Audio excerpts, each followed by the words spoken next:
Dear students, today we will discuss what is CSR, that is Corporate Social Responsibility. In this lecture, we will be discussing meaning of CSR, what are the various types of CSR, and what are the benefits of corporate social responsibility.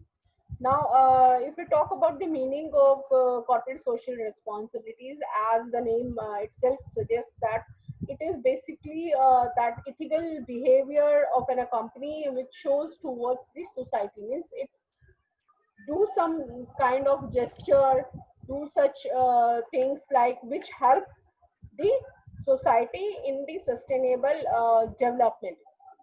See, basically, it is a gesture of showing companies' concern towards the commitment towards the society, so that the society may get some development.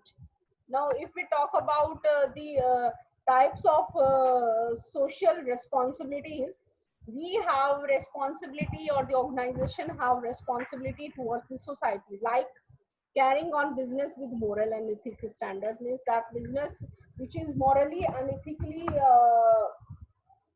sound, that business should be conducted by the organization. Then prevention of environmental pollution, means such type of operations should be prohibited from the organization side which cause environmental pollution. Then minimizing ecological balances.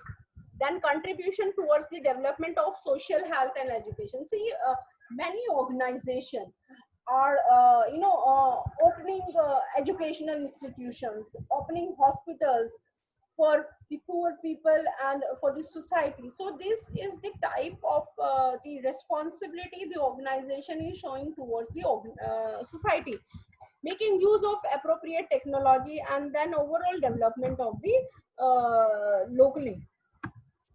Now, when we talk about social responsibility towards the government, then the organization should obey the rules and regulations of the government, regularly pay the tax, cooperating with the government for promotion of social values, then not to take advantages of loopholes in the business laws, and then cooperating with the government for economic and development, growth and development.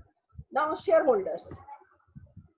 This is also one of the type of corporate social responsibility which is shown towards the shareholder or the stakeholders of the organization.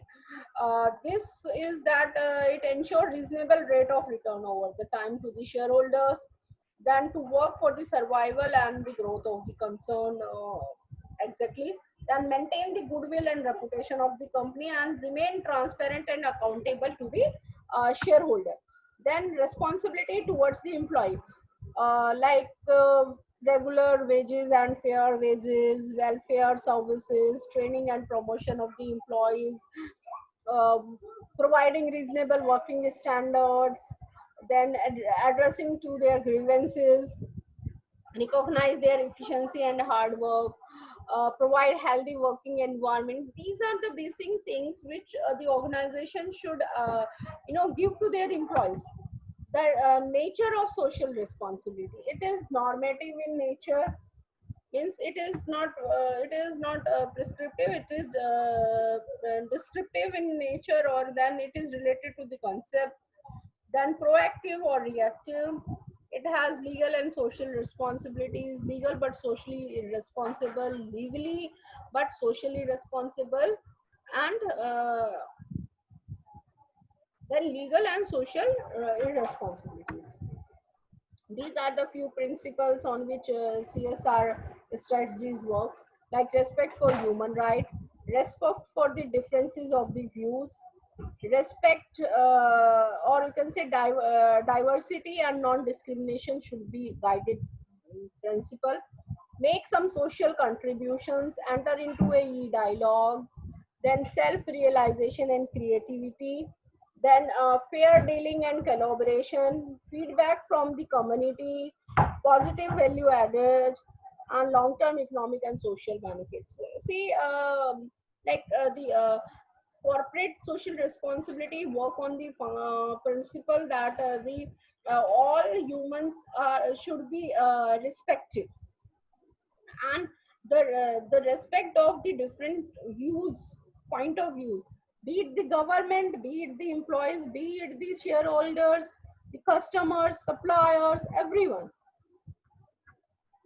Now this is the need for social responsibility to reduce the social cost, to enhance the performance of the employees, to lead the industrial peace, right?